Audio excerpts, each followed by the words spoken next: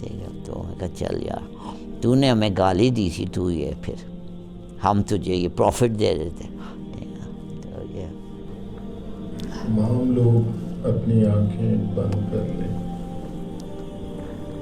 سب کو معاف کر کے, دل کو صاف کر کے, اپنے آپ کو نبی کریم صلی اللہ علیہ وآلہ وسلم کے سایہ رحمت میں پاتے ہوئے اللہ تعالیٰ کی بارگاہ میں پیش کر دیں. اللہ تعالیٰ دل کی آنکھ سے نظر آتے ہیں. اللہ تعالیٰ شدید پیار, شدید درد, شدید احساس کا نام ہے. آپ کے دل میں کوئی بھی بت پڑا ہو تو اللہ تعالیٰ دکھائی نہیں دیتے. آج اللہ تعالیٰ کو آپ نے دیکھنا ہے تو منہ دکھائی میں آپ نبی کریم صلی اللہ علیہ وسلم کی نادان مخلوق کو سب کو معاف کر دیں.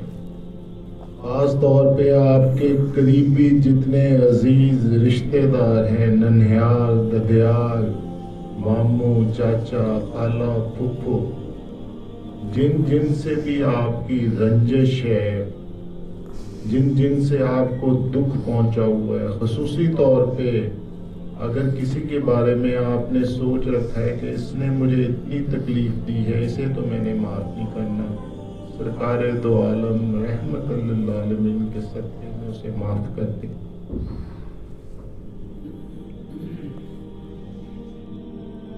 اور جانے انجانے میں آپ سے کسی اللہ کے ولی, اللہ کے بزرگ, اپنے کسی بڑے کی شان میں گستاخی ہو گئی ہے تو اللہ تعالیٰ سے التجا کرے کہ میرے نامہ اعمال میں کوئی نیکیاں ہیں تو اللہ تعالیٰ ان کے نامہ اعمال میں لکھ دے, اور بدلے میں ان کے دل میں میرے لیے رحم پیدا کر دیں کہ وہ مجھے معاف کر دیں.